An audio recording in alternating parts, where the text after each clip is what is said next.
All right.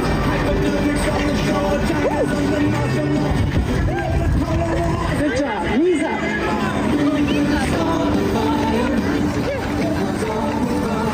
I'm not adding a jump yet, but you can if you want to.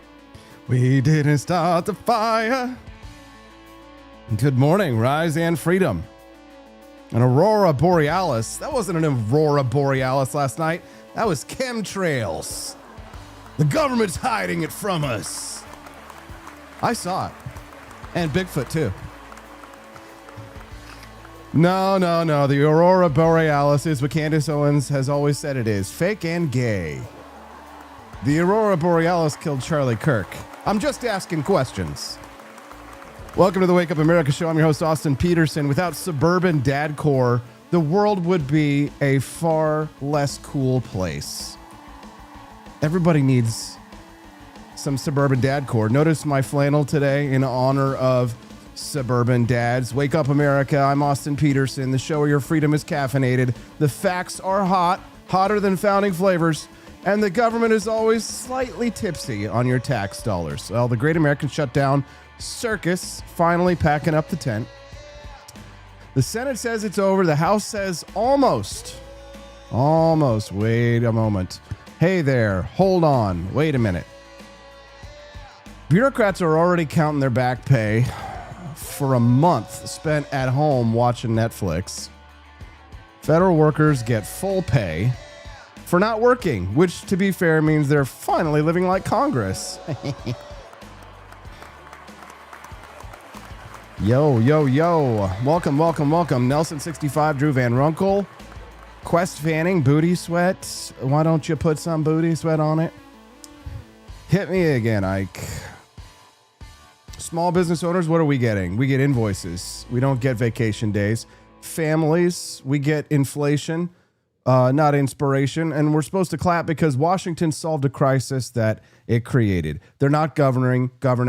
This is hostage negotiations with our wallet. So, when the swamp shuts down, it still gets paid. The rest of us, we keep paying. Did they take the 2-week pay? Did every 2 weeks some federal taxes get taken out of your pay? Oh, they managed to accomplish that while they were shut down. I know. It's amazing what you can get done. When it's time for me to file my invoices, boy, I always get my invoices to get paid in on time. But when it comes the other way, I'm to pay the invoices. Maybe it's a little bit slower, perhaps. I wonder if they're doing that with us. I'm sure that refund checks, any kind of refunds that might be issued by the IRS, will get slowed down by it. So the truth is, of course, it wasn't really a shutdown. It was a paid vacation for the ruling class. They love it. And don't worry, they'll do it again soon because chaos is the business model in Washington, D.C. Every crisis becomes a campaign email for them to raise money from. Every cliffhanger that's happening in politics, every bit of brinksmanship, it becomes a big fundraising pitch, right? They're making millions off of us. Washington doesn't fear dysfunction. It profits from it, all right? Not as if that weren't enough. Now, we're going to be talking this morning about why Americans feel poorer than ever, even while the media and President Trump insist that the economy is strong. Is a top concern. I know you know this for voters in New Jersey, New York, Virginia. I know you've been all over the affordability issue today and for the last several months. Eggs, gas, dinner costs for Thanksgiving way down. But other things, as you noted, have gone up. Beef, coffee, auto repairs. Is this a voter perception issue of the economy, or is there more that needs to be done by Republicans on Capitol Hill, or done in terms of policy? More than anything else, it's a con job by the Democrats. They're saying, they just have to say, they put out something, say today costs are up. They feed it to the anchors of ABC, CBS, and NBC, and a lot of other, and CNN, and et cetera. And it's like a standard. I'll never forget they had used a word like manufactured. Do you remember the word manufactured? It's a manufactured economy. Nobody uses that word. Every anchor broke through manufactured. They do exactly what they say. It's such a rigged system. So are you ready? Costs are way down. Gasoline is going to be hitting $2 pretty soon, or around $2. Gasoline is at $2.70 now, and it was at $4.50 under Biden, under Sleepy Joe. When gasoline comes down, when energy comes down, and everybody agrees energy's down, we're drill, baby, drill. We're going like wild.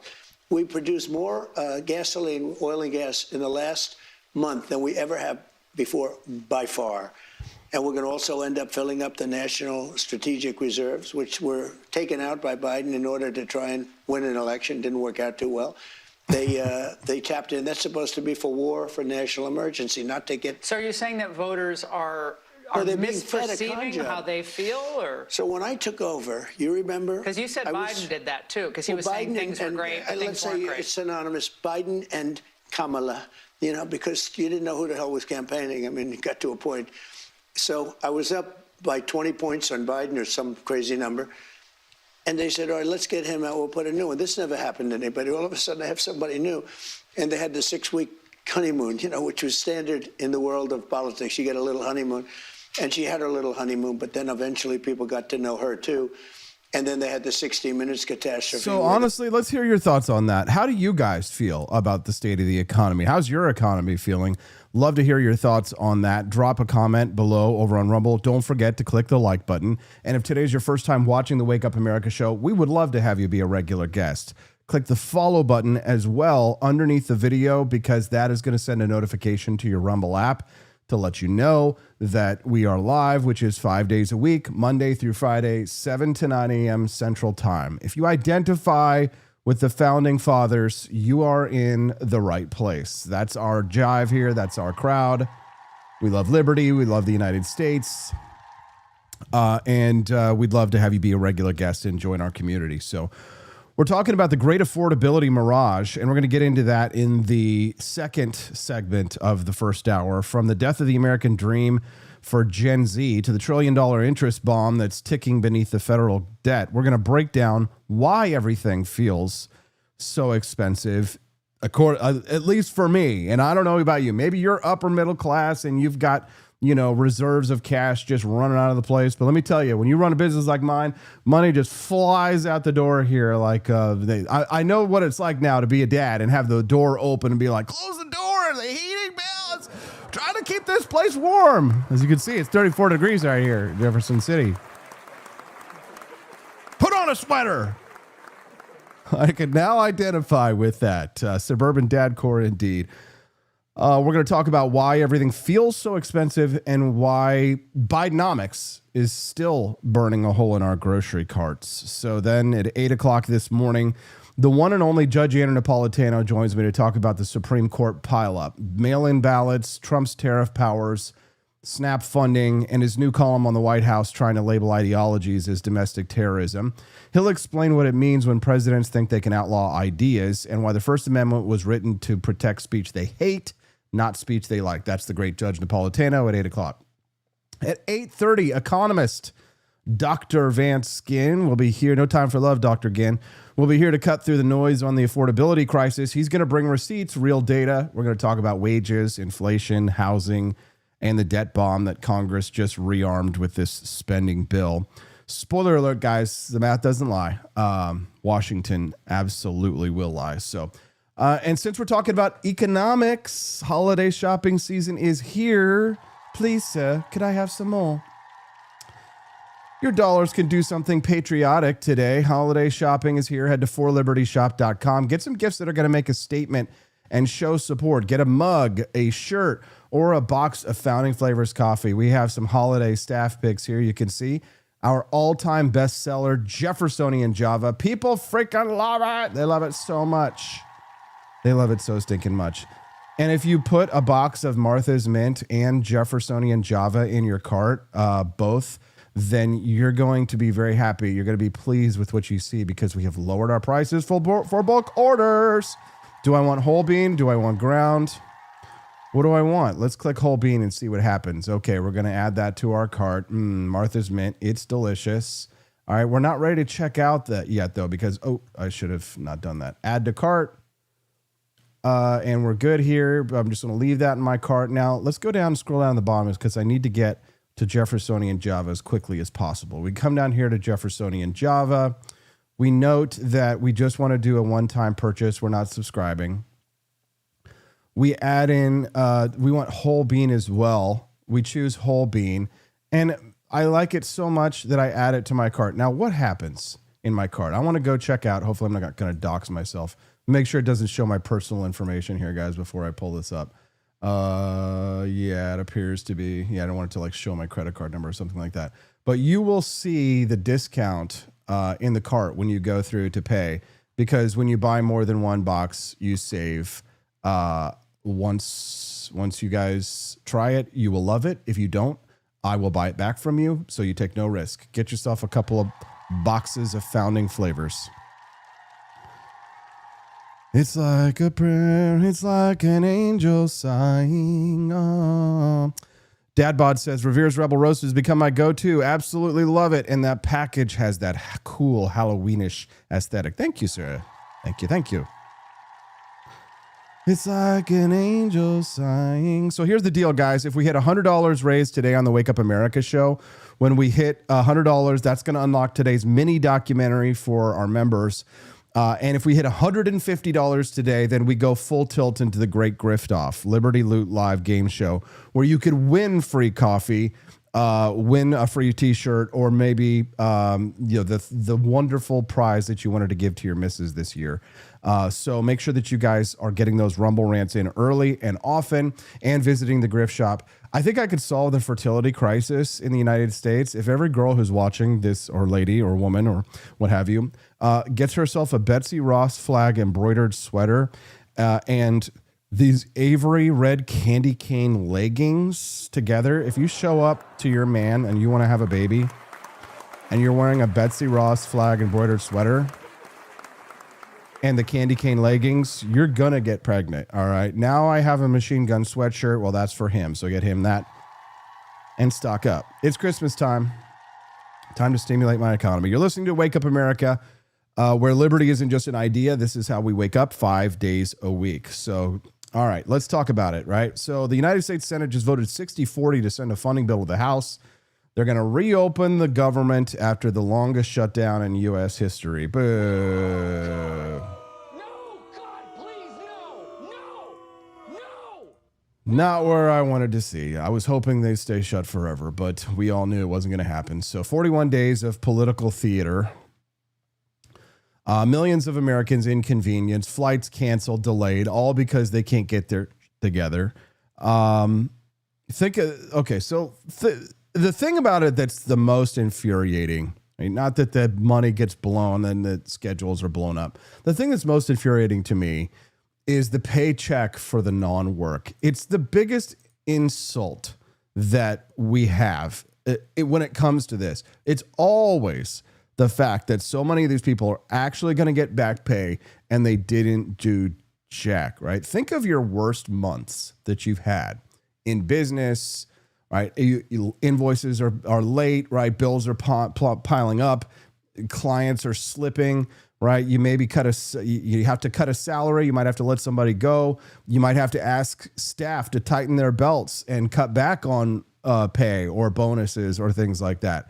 You had to bear the consequences of your poor decisions. You had to bear the consequences of the risks that you took to do this, right? Now imagine the entity that orchestrated the chaos gets paid anyway.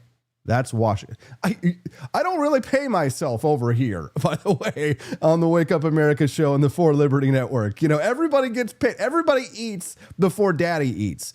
Brad eats, baby eats, Stephanie eats, then daddy eats, right? But I still get the big piece of chicken when I eat. And the good and and I get daddy's chair. Back pay without work is simply communism, says Arvold24. So while federal workers are furloughed, they're working without pay, right? They get full back pay. The bill that Trump signed guarantees retroactive pay. So when we're grinding, they're recoiling. While you're risking, they're shielded. And you are the shield, my friends. You are the human shield that they are using in order to collect their check. You are the human shield. You are the pawn, I should say. We are the pawns in the game that the elites are playing, they move us around like pieces on a chessboard. And here's the thing, when they cut the SNAP and the EBT, did the poor people who are on SNAP or the welfare queens who are on SNAP, did many of them scream? Yes, sure. Some of them did. And that was enough to get some politicians probably cracking. But what finally pushed them over the edge, remember, what is it that really finally ended this shutdown? It was that you were started to mess with the elites. Because when you start to cut off their travel, because really only rich people fly. When you talk about the general averages of people who fly, most people don't fly. And I know there's a lot of flights, but if you look up the demographic of the people who tend to fly, not like once in a blue moon or something like that, but people who are maybe regular flyers, that is the elites. They're the ones who are constantly moving around. Those rootless cosmopolitans. Nudge, nudge, wink, wink. Am I being subtle enough? It's the Jews. Just kidding. Don't cancel me. The elites, you were messing with their vacations. You were messing with their business plans, right? They're like, and that's when finally, when the pain finally reaches, Pedro from being able to go back home to Acapulco or whatever, then things are going to move, right? You mess with the SNAP debt, you mess with the poor people, you mess with their money, you mess with their time. That's fine, but you start inconveniencing the elite in this country. And things are going to move, which it should be a lesson for all of us, right? If you want to introduce change, you can try and stir up a revolution of the proletariat, but you're far better off introducing pain to the people who actually are in charge. Senator John Fetterman continues to impress. Well, Senator Bernie Sanders said the vote was a horrific mistake. Governor Gavin Newsom called it pathetic and a surrender. Poll after poll found more Americans on both sides of the aisle blaming Republicans. Even Marjorie Taylor Greene blamed the GOP. As you mentioned, Democrats had big wins last week, so you had momentum. Why give in now? Why bring a butter knife to a gunfight? Are you willing to gamble that the GOP will negotiate on health care in good faith once the government reopens? Because if that gamble is wrong, 500,000 Pennsylvanians that you represent, their health care costs will skyrocket if you are wrong. And I believe you are wrong. Well, first of all, MTG is quite literally the last person in America that I'm going to take advice or to get their kinds of my leadership and values from. And now if Democrats are celebrating crazy pants like that, then that's on them. And now I don't need a lecture. I don't need a lecture from whether it's Bernie or the governor in California, because they are representing very deep blue kinds of populations, and a lot of those things were part of the extreme. And now remember, what really needs to win, the big win, is involving my state and other states and those things. And why have we arrived here after the election a year ago? We got to forget some of the things that cost us that election. Or now for me, it's like, that's why I'm trying to remind people that kinds of the extremism, we can't return to those kind of things and realize we need to find a way forward. And I would like to, rather than cite MTG, I'm going to cite one of the new governor-elects saying that my election is not a green light to continue the shutdown, because I promise you, this isn't a political game. It is viewed by many of us, but the reality is 42 million Americans now not sure where their next meal is going to come from, and because we vote like that, or people that haven't been paid for 5 weeks now, and that kinds of chaos. Those workers have to borrow more than $500 million, from their credit union just to pay their bills. Oh my God, yes. That guy, you know what he sounds like? An old school Democrat. I'd love to. He just destroyed Sonny Hostin. Do I not have the best clips on the Wake Up America show? And do they not flow gently from one topic to another, along with my narrative and my monologue that I lovingly craft 5 nights a week, Sunday night, Monday night, Tuesday night, Thursday night. And then I'm working from all the way to Friday night because we got a Freedom Arcade on Friday night. And we love to hang out with all of our friends on Friday night. right here on Rumble, exclusive, premium, members only content. So if you see that little red castle next to your name over on the Rumble chat, go ahead. If you're a part of the Red Castle Club, then spam some American flags in the Rumble chat right now, live. And if you're not on Rumble, you are missing out. You need to get your butts off of X. You need to get off Facebook. You need to get off YouTube. Those companies hate you. They don't care about you. They don't love free speech. They're not going to let you have any fun, and they're not going to let you meet cool people like Quest Fanning and Dad Bod Baboon and Amy J. Eves and Joni Rankin and Drew Van Runkle and John and KC and and Suburban Dad Core and Frank and Bean 76. You're just not. So if you've got the little red castle and you're on Rumble, spam the American flag in the chat immediately, because you are the chosen few who can join us for the live shows on Friday night. So take advantage of your membership. You've got it right there. Somebody might have gifted it to you. And if you don't have it, get it for yourself and maybe buy 5 others for everybody else. Let's do it. Let's unlock this bonus content this morning, guys. You know what my dad says? Don't ask, don't get. And I don't have a great set of boobs that I can show off, so I got to ask for it. Let's blow up this podcast. Spam me with some dollar bills, y'all. Maybe I'll take off my shirt later. Just kidding. The Wake Up America show, it's a little wild. It's a little wet. It's a little woolly. But we love it. And we have a great community here. And I hope that you'll become a member. So they're going to slap a compromise on this bill. They're going to say this is how we're supposed to govern. Right. But this is how they turn a crisis into a payday. The bill funds agencies through January 30th. So they don't have much time before they got to get something else passed, and restores full year funding for most programs. They shut down the government, paused services, delayed permits, disrupted commerce, and then reopened with full commerce. Must be nice. With full coffers. Excuse me. We are commerce.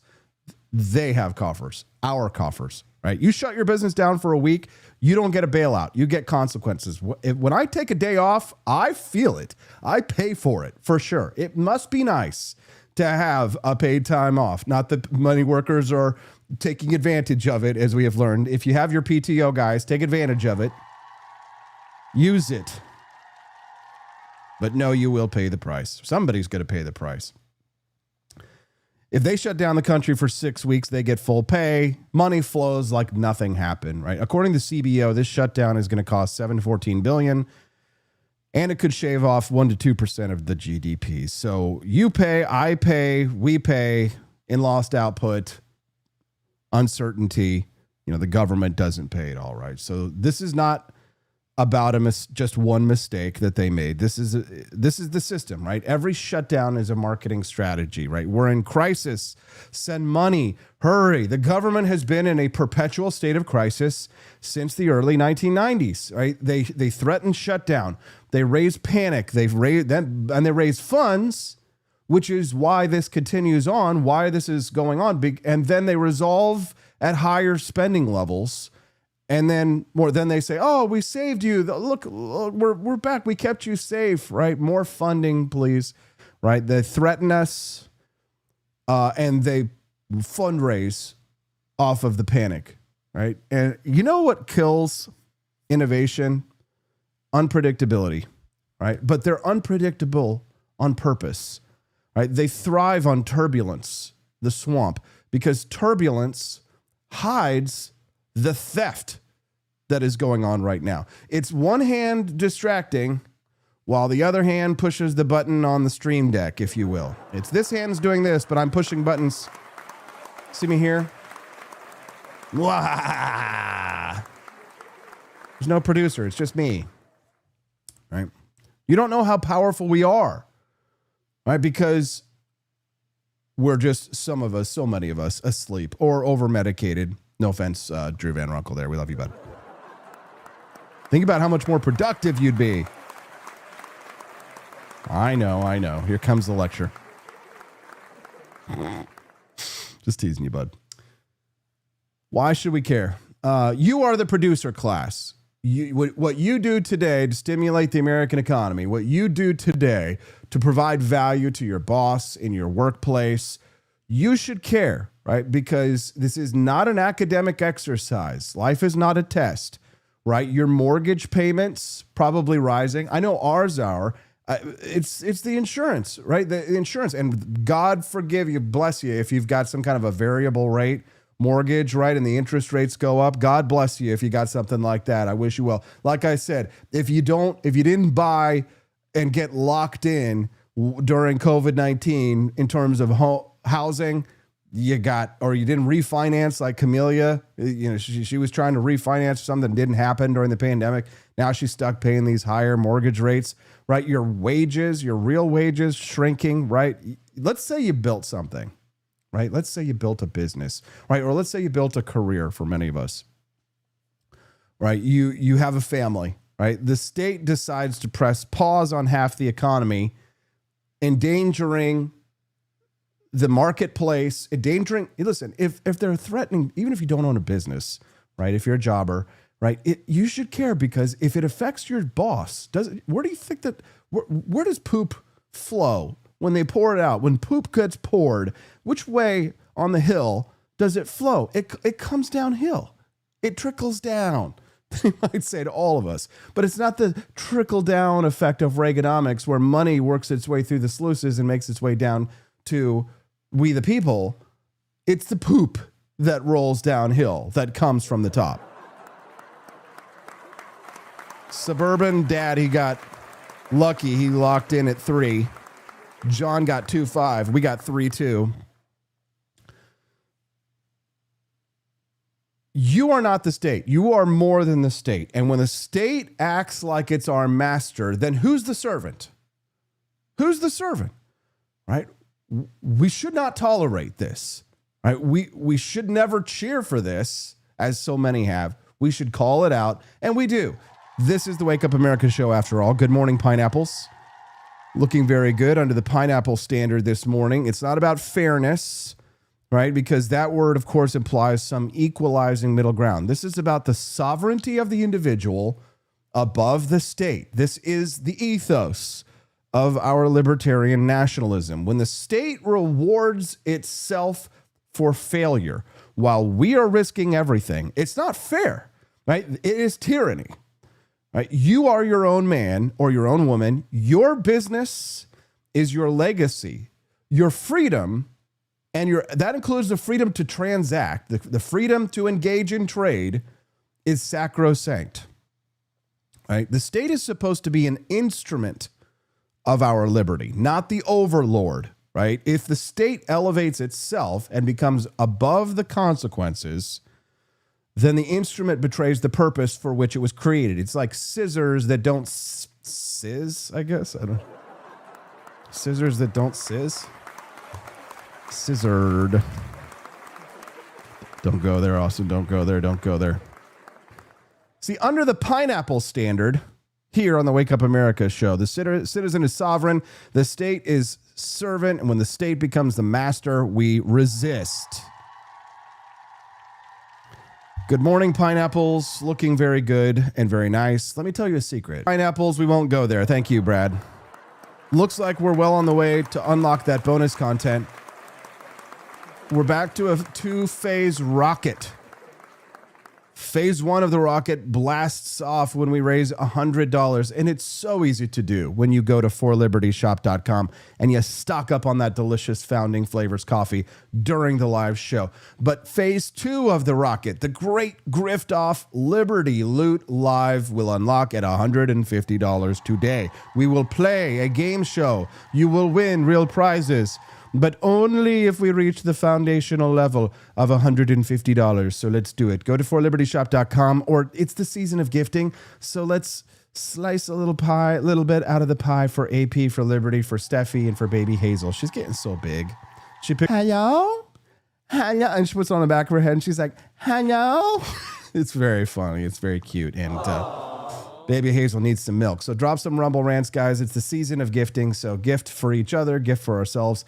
And little Karma will come back and gift you as well. So the House vote today in the United States House of Representatives, they passed this bill, and they will. Then the shutdown ends technically tomorrow. What got left out, though, is that the bill does not include the extension of the Affordable Care Act subsidies that 24 million Americans, and me and Stephanie and baby Hazel, we rely on it because Otherwise, the type of insurance that they're offering just wouldn't be affordable. They broke the system, and now they're trying to buy us off so that we don't feel the real pain of the insurance costs.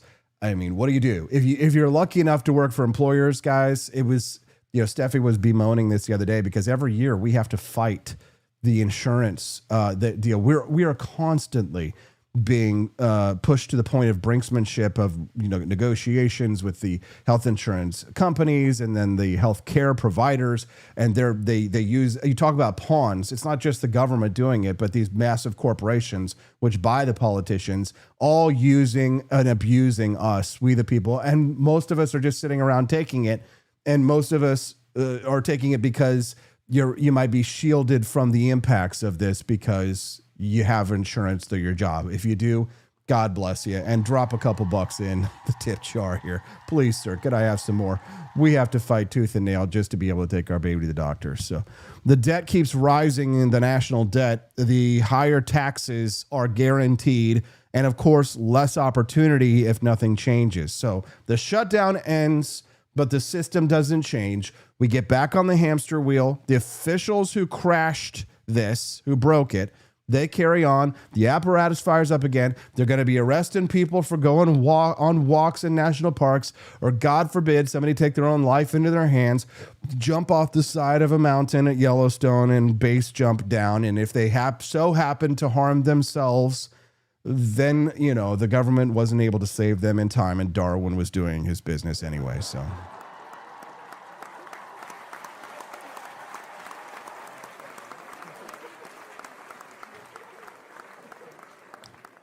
here on the Wake Up America show, we live under the pineapple standard. We do not bow. We do not bribe. We don't serve. The state serves us. Stay sharp. Stay sovereign, guys, because Wake Up America doesn't alert you. It arms you, and we are just warming up. Welcome to the Wake Up America show, where 5 days a week we break down the lies, the bullshit, and we break it up. I loved this SmackDown. This has no business being in this segment, but I just loved this SmackDown from Treasury Secretary Scott Bessent talk on MSNBC yesterday. Take a listen. Amid this discussion of costs and prices and affordability, how does a $20 billion bailout of Argentina help Americans? You're the president's point person on that. Can you explain to those here who are feeling the pinch, including America's farmers, why the United States is helping out Argentina? Well, do you know what a swap line is? It's currency swap, yes. Yes, but what is that? You're the Treasury Secretary. Yes, but why would you call it a bailout? That is how. In most bailouts, you don't make money. The U.S. government made money. We used our financial balance sheet to stabilize the government. One of our great allies in Latin America, during an election, the president there won in a landslide. The government's going to make money, and I would rather use peace through economic strength than have to be shooting at narco boats coming offshore if the government collapsed. We have a generational opportunity in Latin America to create allies. We just saw an election in Bolivia. We're probably going to see an election in Colombia. We've seen them in Ecuador. We're going to see them in Chile. So by stabilizing the economy there and making a profit, then that's a very good deal for the American people. And there's a lot we could have been doing for American farmers, but Democrats closed the government. That guy is a certified genius. What am I doing? Were you guys able to watch that clip, by the way? Did that come up? I was there. Yeah, it looks like it did. Okay, good. Thank goodness there's a delay. So the White House keeps insisting that things are affordable. I don't know about you. You tell me if things feel affordable to you. So if it feels like you're working harder than ever, but you're getting further behind, you're right. It's not just you. The numbers don't lie. What they're calling a strong economy looks more like a rigged game where half of the players can't even see the board. Today, we're going to dig into the affordability collapse. We're going to have Vance Ginn on at 8:30 a.m. Central this time on the Wake Up America show. We're going to hear from Vance on this topic later, but I'm going to set it up for you right now. We will have Judge Andrew Napolitano here on the Wake Up America show in about 15 to 20 minutes. But first, let's cover this because the mood in America is awful. According to the latest from the University of Michigan Survey of Consumers, the headline Consumer Sentiment Index plunged to 50.3% in November of 2025. So that's down about 6% from October and nearly 30% from a year ago. So here's what that number says. Even before you talk about job losses or we talk about things like bankruptcies, and because, I mean, Americans expect bad things coming right now. That is our consumer sentiment. The survey has a current economic conditions index, and it fell to 52.3%, which is the lowest since records have been kept. So what we have here is a crisis of, what was the, we have a crisis of confidence, as Jimmy Carter might say.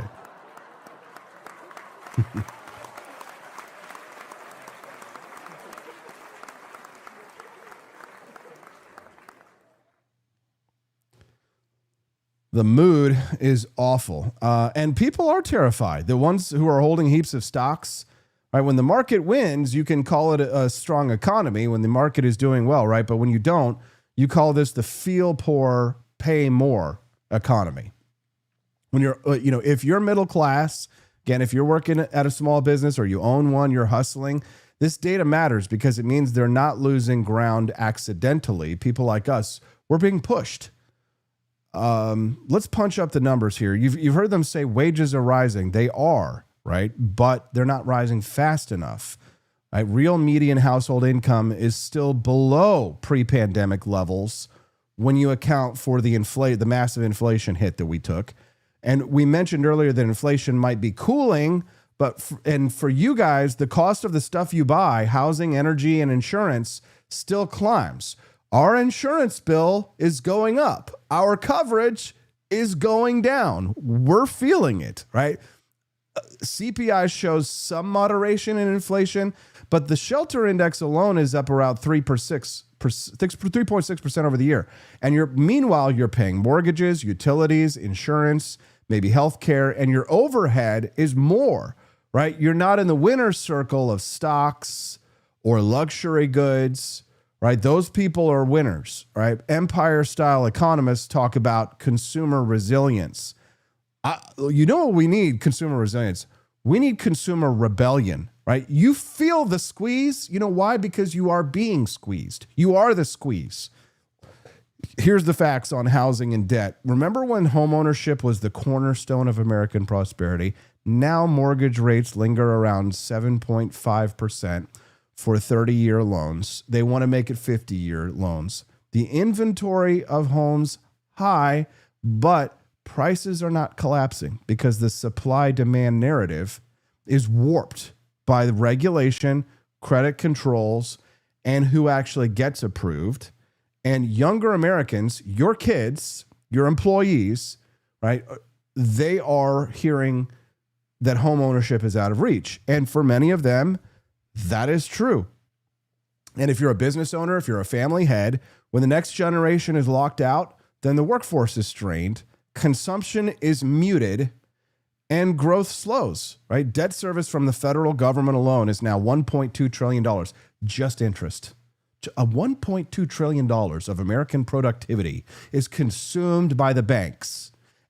You telling me that this is not the recipe for a revolution? Damn it, it is a recipe in this toxic chemical soup that the government is creating and then pitting us against one another, pitting us to fight each other when it's clear that our enemies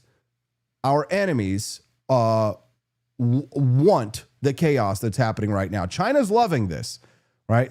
Now, we're not just talking about macroeconomics, though, and foreign policy here. Listen to this. We're talking future generations, employee pipelines, small business credit, right? If I got to go get a loan to pay, Brad or Stephanie's been putting in hours, I got to go get $12,600, right? What if that's not available?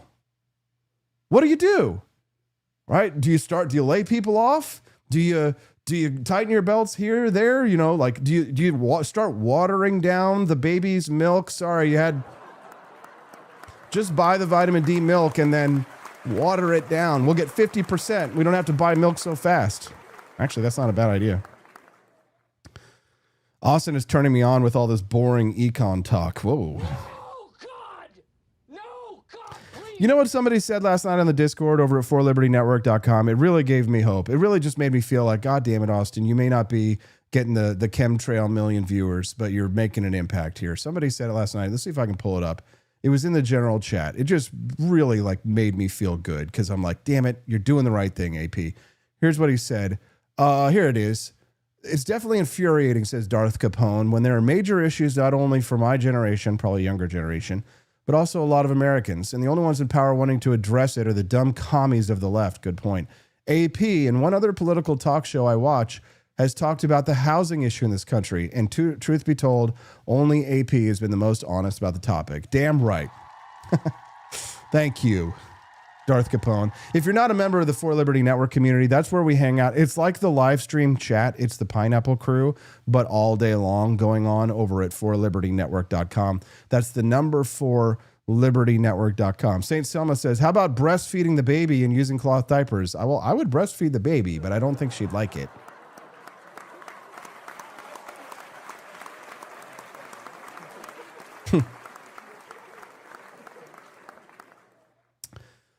The policy drivers that you need to know: tariffs and trade distortions. So the state is using trade policy like a blunt instrument. Tariffs go up. Cost of inputs go up. We all pay more. Housing crushes don't happen by accident. They happen by policy oversight, political preference, and the state control saying, we will control this. Not in my backyarders. NIMBYists saying, no, you cannot build. No, says the man in Washington. No. Meanwhile, this man has a plan. Oh, come on, Austin. Couldn't you have timed that a little better?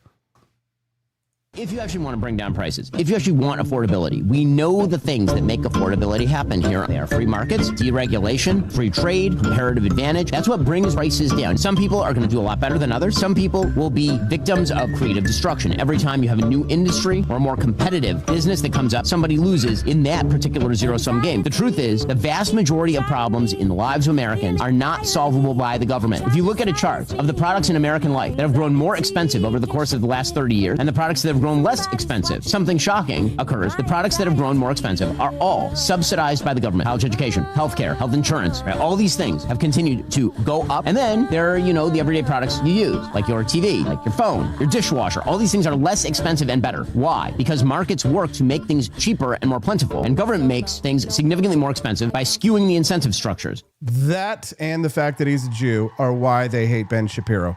They don't like him calling it out. Everything has gotten more expensive, but the grift shop has lots of nice discounts. And some of you guys don't even use discounts, and I know it's because you're like, Austin, we just want you to have the extra money. And for that, we thank you. Joel Ledamore went to the shop and he bought himself a beautiful embroidered 1776 patriotic full zip hoodie. I designed it myself. Thank you, Joel. I hope that you will enjoy it. I hope other people will go to forlibertyshop.com this morning. We are so close to unlocking the first phase of the bonus content. I hope that you will do so. No. They don't want us to keep the fruits of our labor. The man in Washington, you want to build a house? No, says the man in Washington.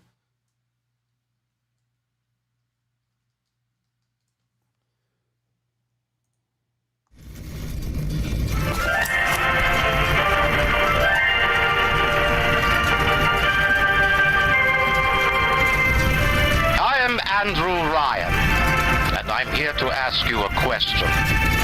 Is a man not entitled to the sweat of his brow? No, says the man in Washington, it belongs to the poor. No, says the man in the Vatican, it belongs to God. No, says the man in Moscow, it belongs to everyone. I rejected those answers.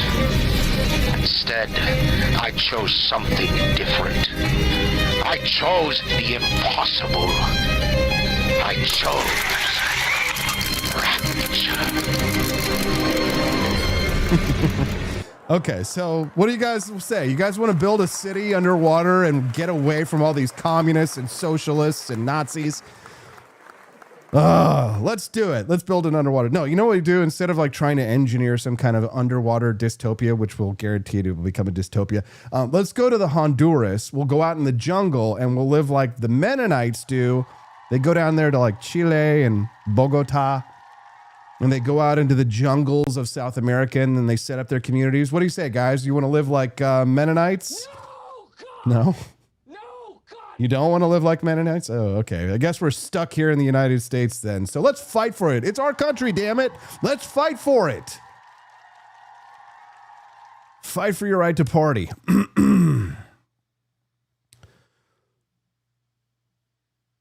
So here's what you could do. Here's what you can do. You know, we can't, build Mennonite utopia in the jungles near the Amazon.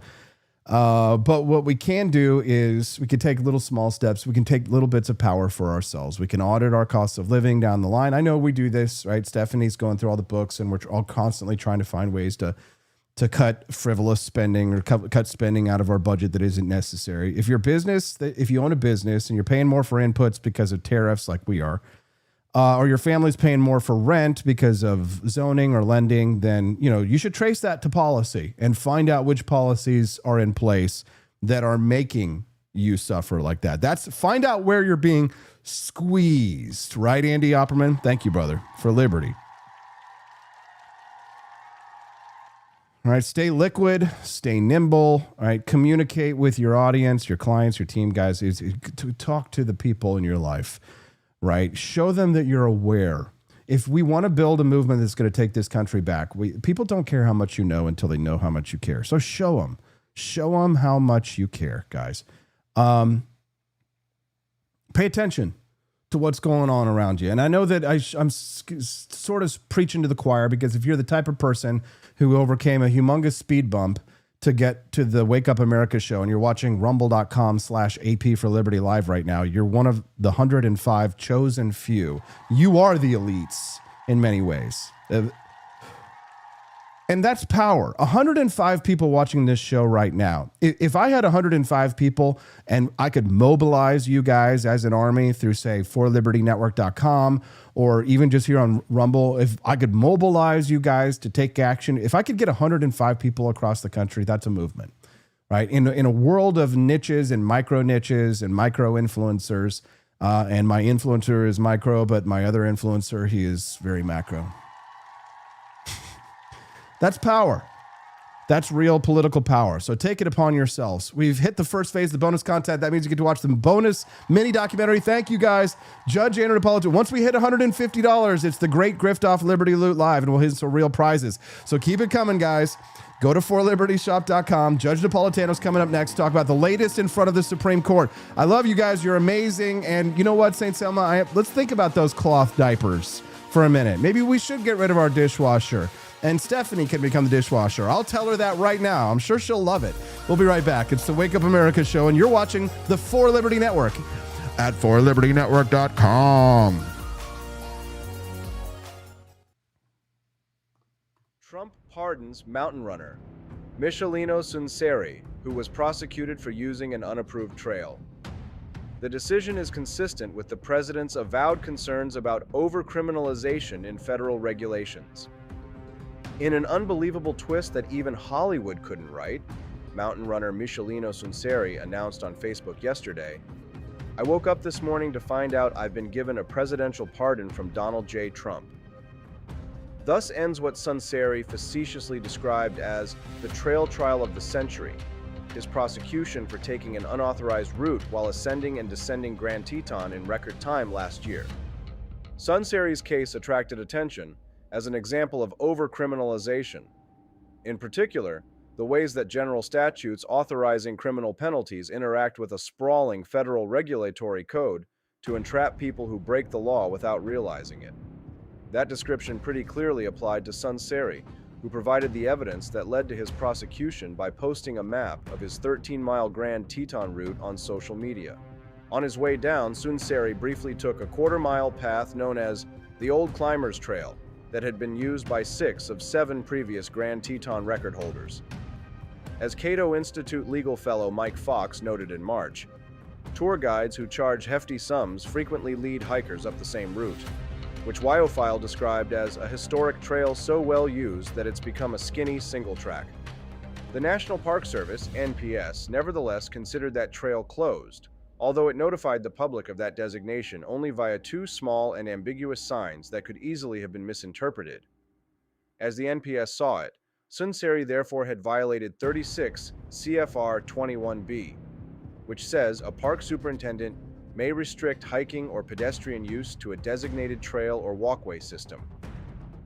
It adds that leaving a trail or walkway to shortcut between portions of the same trail or walkway, or to shortcut to an adjacent trail or walkway in violation of designated restrictions is prohibited. The regulation says nothing about criminal penalties, which are separately authorized by 16 U.S.C. 5551. That law says violations of rules and regulations governing the use of public and national forests shall be punished by a fine of not more than $500 or imprisonment for not more than 6 months, or both. By authorizing prosecution for agency-defined offenses, Congress has created a bewildering situation in which the average American cannot reasonably be expected to know when he is committing a federal crime. The Code of Federal Regulations is so vast and obscure that even experts can only guess at the number of criminal penalties it authorizes, at least 300,000 they think. Many of these regulatory crimes are strict liability offenses, meaning that citizens need not have a guilty mental state to be convicted of a crime, Trump noted in a May 9th executive order. This status quo is absurd and unjust. It allows the executive branch to write the law in addition to executing it. Trump said federal prosecutors generally should eschew criminal charges for regulatory violations based on strict liability and focus on cases where the evidence suggests the defendant knowingly broke the rules. Trump also instructed federal agencies to explicitly describe conduct subject to criminal punishment under new regulations and prepare lists of regulatory violations that already can be treated as crimes. After Trump issued that order, the NPS, which initially recommended Sunseri's prosecution, reconsidered, saying a plea deal offered by the government, which included a 5-year ban from Grand Teton National Park, as well as a fine, amounted to an overcriminalization based on the gravity of the offense. But federal prosecutors in Wyoming, where that park is located, were undeterred. They proceeded with a 2-day bench trial that ended on May 21st. After U.S. Magistrate Judge Stephanie Hambrick found Sunseri guilty in September, prosecutors offered to drop the case in exchange for 60 hours of community service. The U.S. Attorney's Office described that retreat as an evolution of what is right, saying the decision was made to preserve prosecutive and judicial resources while upholding the best interests of the public and the justice system. Hambrick was irked, telling Ed Bushnell, one of Sunseri's attorneys, "It's an interesting message you send to the public. If you whine and cry hard enough, you get your way." But she said she would not decide whether to accept the belated deal until after a hearing on November 18th. Trump's pardon obviates the need for that hearing, and contrary to Hambrick's take, it sends a positive message, unlike his pardons for Capitol rioters, corrupt public officials who abuse their powers for personal gain, allies in his fight to overturn the results of the 2020 presidential election, or other supporters with dubious cases for clemency. Sunseri's pardon is consistent with Trump's avowed concern about overcriminalization, which was also reflected in his May 28th pardons for 2 Florida diving instructors who were convicted of federal felonies after they freed sharks they mistakenly thought had been caught illegally. Sunseri's prosecution provoked criticism from 2 members of the House Judiciary Committee who saw it as inconsistent with Trump's executive order. President Trump instructed all federal prosecutors to prioritize civil and administrative remedies over criminal enforcement where conduct was unintentional, non-harmful, or gained no advantage. Repstar Harriet Hageman, RWIO, and Andy Biggs, RARIS, noted in a July 17th letter to Stephanie Sprecher, the acting U.S. Attorney for Wyoming. After Sunseri was cited for using a prohibited trail, Hageman and Biggs said, "He took responsibility for his actions, expressed regret, and volunteered to help officially close the alternate path, which receives regular foot traffic. They said the decision to prosecute him anyway appears to be a prime example of the problem of overcriminalization. Biggs cited Sunseri's case when he introduced the Mens Rea Reform Act of 2025, which applies to federal statutory or regulatory offenses that lack an explicit standard regarding the defendant's state of mind. The bill would require prosecutors in such cases to prove that the defendant knowingly met each element of the offense. The Pacific Legal Foundation, PLF, which assisted Sunseri's defense, welcomed Trump's pardon. We are thrilled that Michelino's nightmare is over, but we're not done fighting against unconstitutional regulations that give low-level park officials the power to criminalize harmless conduct, said PLF attorney Michael Poon. We are ready to help other Americans who face criminal prosecution for breaking park rules that were illegally created.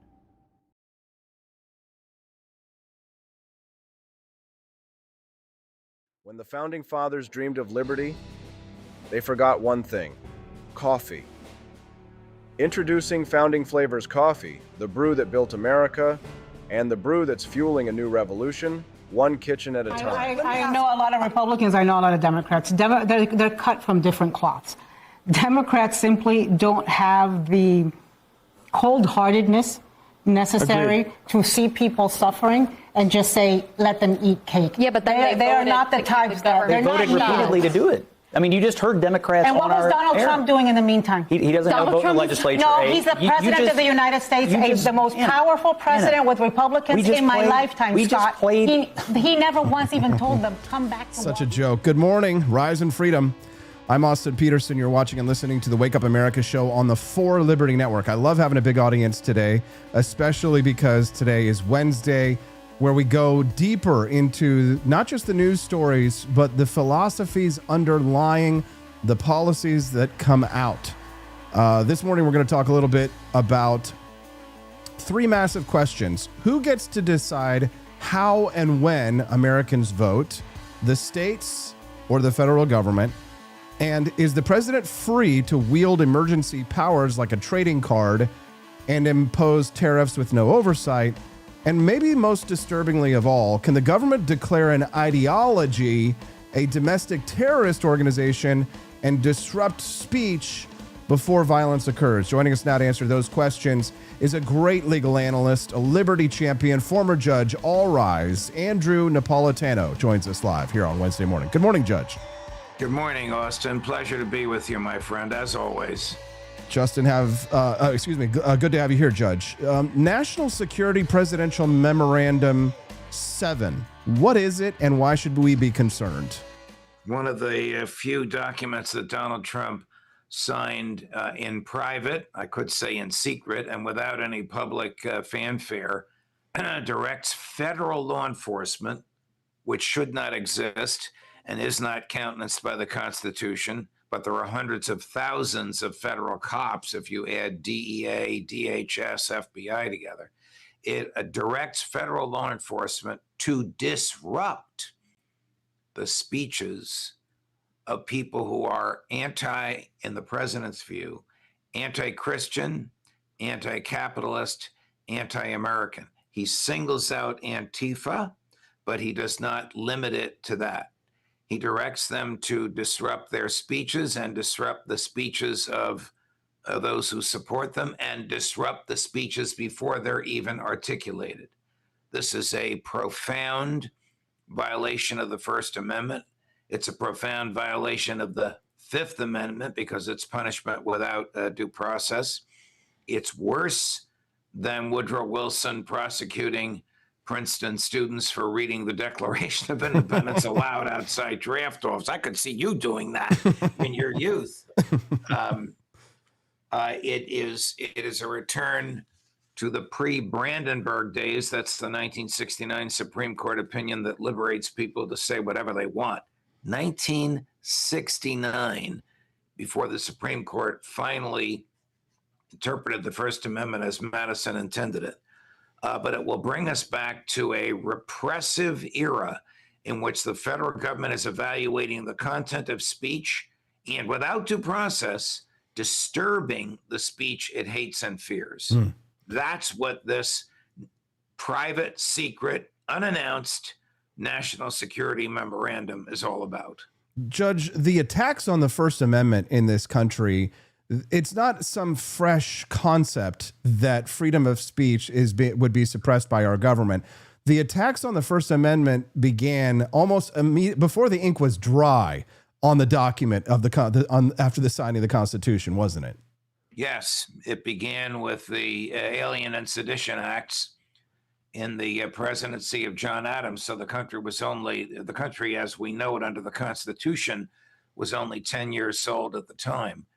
And that monstrosity, rivaled in history only by the Patriot Act, permitted the prosecution of people who criticized the president or the country or its war effort against the French. There are a lot of funny, hilarious, and serious anecdotes emanating from it, but that's the beginning of this. So in some cases, in all cases, the same generation, in some cases, the same human beings that had just ratified Congress shall make no law abridging the freedom of speech or of the press, made a law abridging the freedom of speech or of the press, and people were prosecuted. People were incarcerated. They were liberated when Thomas Jefferson was elected president and defeated Adams in 1801. But prior to that, many of them spent time in prisons. Do you think that if many of them had seen how much the federal government taxes us now, that they would have looked at their pitiful tea tax, shut up and paid it, and stayed in the British Union? No, I think they would have written a constitution that prohibited taxes, which they did, until Woodrow Wilson came along and persuaded the country that the income tax would never exceed 3%. During his presidency, it went to 90%. It is a common anarcho-capitalist trope these days. Those who believe that democracy is a god that failed, to say that a benevolent monarchy would be better than this democratic Republican form of government that we've created here in the United States, because at least a tyrant, right, his cupidity might sleep. Right, at least the robber baron, he might at some points tire, or he might not. He may want to see the kingdom be taken care of because it's all his private property. So, are we better off with a democratic Republican system where 1,000 idiots in Washington D.C. control us instead of one idiot in D.C., Judge? Yeah, the famous question is: would you rather be governed by one tyrant 3,000 miles away, or 3,000 tyrants a few miles away?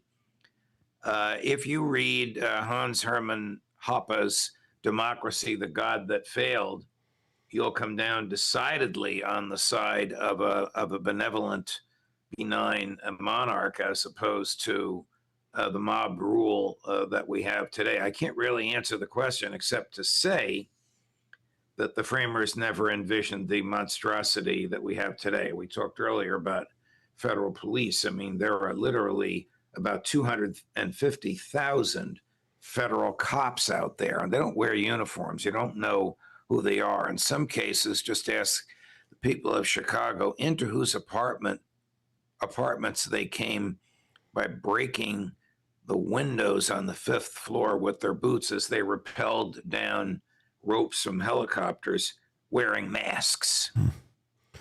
Judge, I run a merchandise shop, and I pay a lot of taxes for my employees, and I pay a lot of tariffs since the president decided to unilaterally raise taxes. Customers who have made purchases at my store have had to bear the higher prices, because what do I do as a business owner, Judge? Like every other business owner, I pass those costs on to the consumer. Now, is there talk about refunding my money? I'm hearing people on Wall Street having conversations about tariff refunds. Is that likely to happen? Well, the oral argument in the Supreme Court on the tariffs case, which was last Wednesday, so 7 days ago, if you just listen to the oral argument, it didn't go very well for the president. The government tried to argue the tariffs were not about money. They were about foreign policy, and the collection of money was only ancillary. And the court pretty much laughed at that argument, and the government repeated it. The government lawyer did a terrible job, but he has a terrible client. Didn't back down. The president yesterday raised the specter of cognizant of how poorly that oral argument went. Well, what will happen if they invalidate the tariffs retroactively? It would be nearly impossible to pay all that money back. He's probably right, because it is unknown who paid it. In your case, your customers pay it. In some cases, the seller pays part. In some cases, the importer pays part. In some cases, the foreign manufacturer pays part. I don't know that it would even be possible to pay all that money back. The court would probably rule prospectively only. In making this argument that it would be a disaster if it has to be paid back, the president came out with a number which was a head scratcher. It's only Donald Trump could come out with this number. He said they'd have to pay back about $3 trillion. Well, they've only collected about $200 billion. In his mind, the $3 trillion is the money that the tariffs would collect if the money were collected and properly invested, and the investments bore fruit that he hopes that they will. So who knows where that? Then he said, "I'm going to send everybody a check for $2,000 to reimburse them for their tariffs." He can't do that on his own. He's a bit of a wounded bird right now on the tariffs because the oral argument went so poorly. Now, let me say this. Oral argument is not always an accurate indicator of how the court is going to go. Sometimes judges play games with the lawyers. Sometimes they're seriously prodding the lawyer and don't mean to be tipping their hand. But the Chief Justice and my libertarian friend, Justice Gorsuch, seemed very much in favor of the argument. It's pretty clear under the Constitution, a tariff is a tax and only Congress can impose taxes. Is Justice Neil Gorsuch, is he a blessing from heaven, Donald Trump, or Mitch McConnell? Or all three? Well, if McConnell had not blocked Merrick Garland, I suppose Justice Gorsuch would have replaced the about to die Justice Ginsburg. But because there was this vacancy on the court at the time Trump was elected, he interviewed a number of people for the job, including a person you know very well, but then was persuaded by the people around him that Gorsuch was his guy. Justice Gorsuch is one of the rare justices who believes that the Constitution means what it says, and one of the rare justices who believes in the natural law that our rights come from our humanity. So he is a blessing, but it was a perfect storm of God, McConnell, and Trump. It is an awkward thing as a libertarian to owe a debt to Mitch McConnell, of all people, for something like that, Judge. And we find ourselves tied up in knots sometimes with the awkward outcomes that we have in this system. Sometimes it produces results like Neil Gorsuch. More often than not, it produces things like Zohran Mamdani, but we can discuss that later, Judge. I'm sure there'll be plenty of mayhem for you to cover in the beautiful Empire City of New York. I'd like to talk. Right. I'd like to talk to you, though, Judge, a little bit about the mail-in receipt deadline cases headed to the court. Who controls the election rules? Congress, the state, the courts? What is this issue before the Supreme Court? Where do you see this heading? And when you're finished, Judge, I know you have to run. So if you would just finish, please, with a sneak preview of your upcoming show. That way I can make sure that I keep you on time, if you don't mind, Judge. Oh, thank you, Austin. It's clear that Madison, the drafters of the Constitution, wanted the states to control federal elections as one of the checks and balances on the federal government, and that the only power they gave Congress was to set the time of the federal elections, so that everybody voted for president on or about the same day. I say or about because, you know, in the old days, only adult white males could vote. And then you had the issue of the electoral college. But Congress has usurped more and more authority. Right now, there's a dispute before the Supreme Court, which does not involve Congress, and that's whether or not mail-in ballots can be tabulated when they arrive after Election Day. The states have been doing that. The states on their own have been extending that time, typically from Tuesday, the day of the election, to Friday. The Supreme Court will have to decide whether or not the Constitution authorizes the states to do that. When Congress has fixed the first Tuesday after the first Monday in November as the national election day for president. Congress will also stick its nose whenever it can into these things, and whichever party is controlling Congress, there's nothing pure about this. They'll just vote rules that they think will help their party. Later today, I have a mutual friend of ours on, Daniel McAdams, who runs the Ron Paul Institute, Aaron Mate, Phil Giraldi, and my Babe Ruth, Scott Ritter, who will be coming from St. Petersburg, Russia. Millions of people watch the Judging Freedom podcast, and you can download on your mobile device and become one of the multitude. Judge, you are a hero, a scholar, a saint, and thank you very much for your time, for joining us every Wednesday and being so generous, because I know a lot of people want your time, and we're grateful that you share it with us on Wednesday mornings. Thank you for your kind words, Austin. I'll see you next week. All the best. All the best. That's Judge Andrew Napolitano. Make sure you download his show on your mobile device, Judging Freedom. We're grateful that he joins us, my old friend, Judge Andrew Napolitano. So the White House keeps insisting that the economy is strong. Well, maybe it's strong for Washington, where inflation is another line item on a taxpayer-funded budget. But out here in reality, everything costs more except dignity. When we come back, Vance Ginn is going to join us. He's an economist. He used to work for the White House under the first administration. Now he's going to talk to us about the Great Affordability Mirage. Don't go away. Keep unlocking the bonus content. If you're going to go anywhere, you got to go to the Grift Shop and keep unlocking that bonus content. Go shopping. Women be shopping at forlibertyshop.com. Trump pardons mountain runner Michelino Sunseri, who was prosecuted for using an unapproved trail. The decision is consistent with the president's avowed concerns about overcriminalization in federal regulations. In an unbelievable twist that even Hollywood couldn't write, mountain runner Michelino Sunseri announced on Facebook yesterday, "I woke up this morning to find out I've been given a presidential pardon from Donald J. Trump." Thus ends what Sunseri facetiously described as the trail trial of the century, his prosecution for taking an unauthorized route while ascending and descending Grand Teton in record time last year. Sunseri's case attracted attention as an example of overcriminalization. In particular, the ways that general statutes authorizing criminal penalties interact with a sprawling federal regulatory code to entrap people who break the law without realizing it.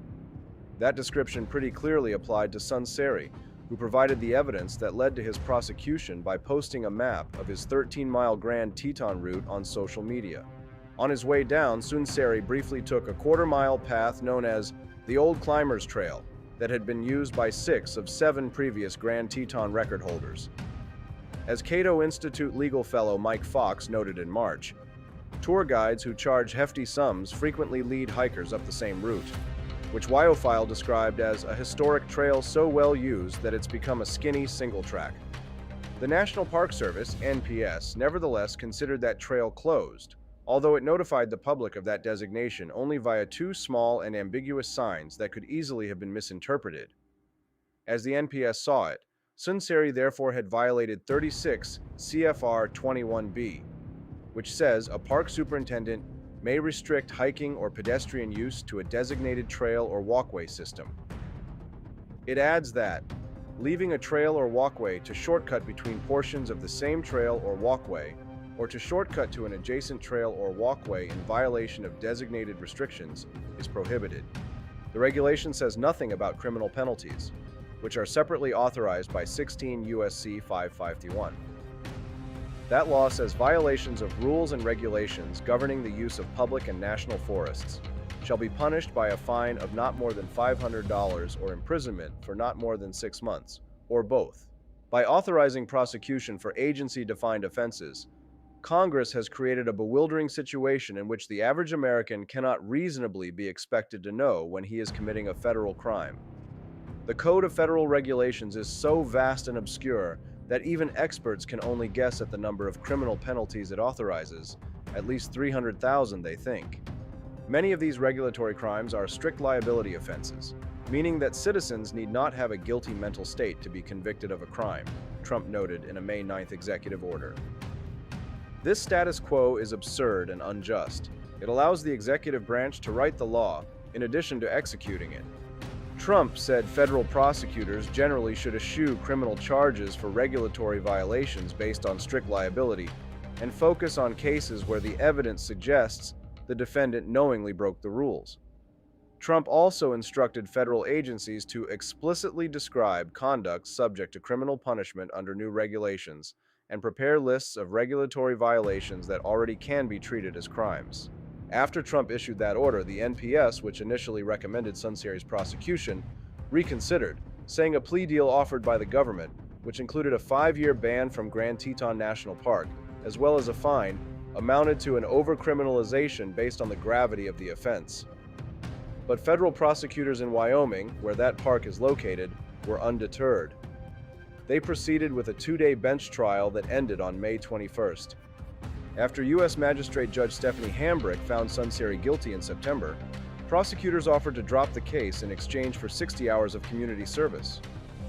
The U.S. Attorney's Office described that retreat as an evolution of what is right, saying the decision was made to preserve prosecutive and judicial resources while upholding the best interests of the public and the justice system. Hambrick was irked, telling Ed Bushnell, one of Sunseri's attorneys, "It's an interesting message you send to the public. If you whine and cry hard enough, you get your way." But she said she would not decide whether to accept the belated deal until after a hearing on November 18th. Trump's pardon obviates the need for that hearing, and contrary to Hambrick's take, it sends a positive message. Unlike his pardons for Capitol rioters, corrupt public officials who abused their powers for personal gain, allies in his fight to overturn the results of the 2020 presidential election, or other supporters with dubious cases for clemency. Sunseri's pardon is consistent with Trump's avowed concern about overcriminalization, which was also reflected in his May 28th pardons for 2 Florida diving instructors who were convicted of federal felonies after they freed sharks they mistakenly thought had been caught illegally. Sunseri's prosecution provoked criticism from 2 members of the House Judiciary Committee who saw it as inconsistent with Trump's executive order. President Trump instructed all federal prosecutors to prioritize civil and administrative remedies over criminal enforcement where conduct was unintentional, non-harmful, or gained no advantage. Repstar Harriet Hageman, RWIO, and Andy Biggs, RARIS, noted in a July 17th letter to Stephanie Sprescher, the acting U.S. Attorney for Wyoming. After Sunseri was cited for using a prohibited trail, Hageman and Biggs said, "He took responsibility for his actions, expressed regret, and volunteered to help officially close the alternate path, which receives regular foot traffic." They said the decision to prosecute him anyway appears to be a prime example of the problem of overcriminalization. Biggs cited Sunseri's case when he introduced the Mens Rea Reform Act of 2025, which applies to federal statutory or regulatory offenses that lack an explicit standard regarding the defendant's state of mind. The bill would require prosecutors in such cases to prove that the defendant knowingly met each element of the offense. The Pacific Legal Foundation, PLF, which assisted Sunseri's defense, welcomed Trump's pardon. "We are thrilled that Michelino's nightmare is over, but we're not done fighting against unconstitutional regulations that give low-level park officials the power to criminalize harmless conduct," said PLF attorney Michael Poon. "We are ready to help other Americans who face criminal prosecution for breaking park rules that were illegally created." Imagine bringing George Washington back to life. Just to explain that in 2025, men can get pregnant, waving an American flag might offend someone, and our government is $34 trillion in debt. But that's not all, George. We have drag queen story hour for toddlers. Pronouns are mandatory. And Harvard can't define woman. Oh. And we send billions to Ukraine but can't fix potholes in Ohio. You know, just normal modern empire stuff.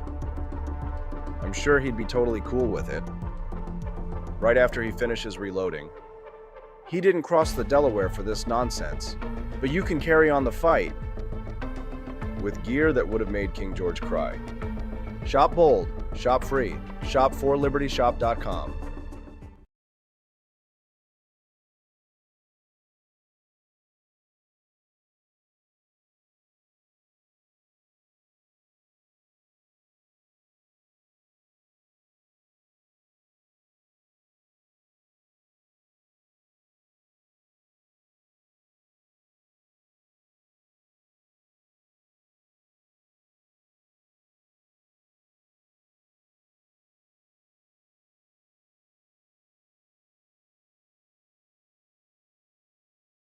Picture this. It's 1776. Thomas Jefferson is hunched over his desk at Monticello, ink-stained fingers, writing the most radical document in human history. Do you really think he was sipping Starbucks? No.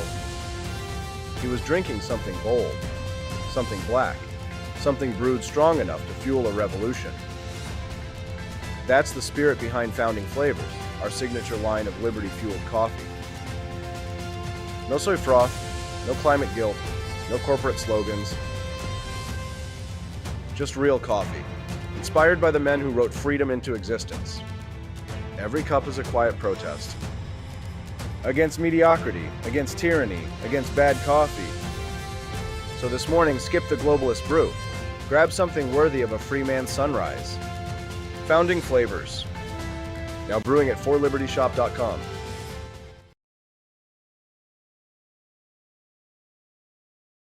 Legend has it, back in 1773, a band of angry, overtaxed patriots stormed a British ship, found the king's favorite tea, and said, "This would taste better without the tyranny."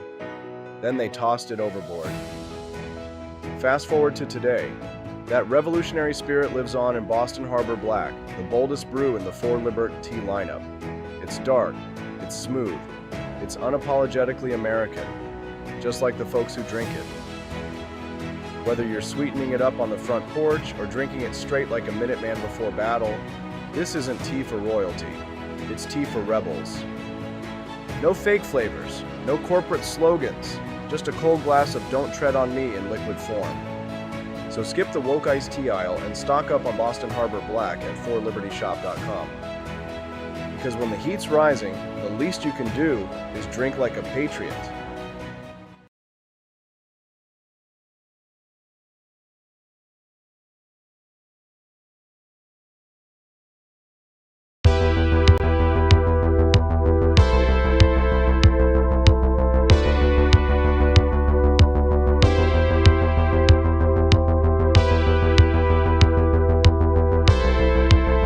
Are you tired of the strange radioactive effects of leftist culture? Do you ever wonder what happened to good old-fashioned American values?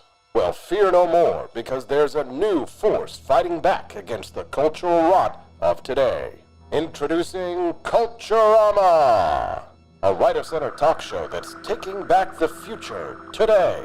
Hosted by none other than blonde bombshell herself, Daniela Pensack. She's not just talking, she's taking culture back. With sharp takes, brilliant guests, and a few surprises along the way. Tune in to the live video podcast twice a week, because the future doesn't have to be weird. It can be Culturama. Is frustrated by is the media narrative, because the media narrative, the 2021, 22, 23, and even 24 during the campaign was Americans don't know how good they have it. It's a vibe session. I still remember that word. And everyone from the New York Times to former Fed vice chair to the Wall Street Journal even, they said it was a vibe session. And instead of owning the inflation, they just said, the American people don't understand how they're feeling. And we came in, we inherited a mess. We have brought the inflation down. And Rob, there are two ways for curing affordability. There's bringing inflation down, because some of the prices we are going to be able to bring down. So energy prices, gasoline, down quite a bit. 4-year low. Yeah. 4-year low.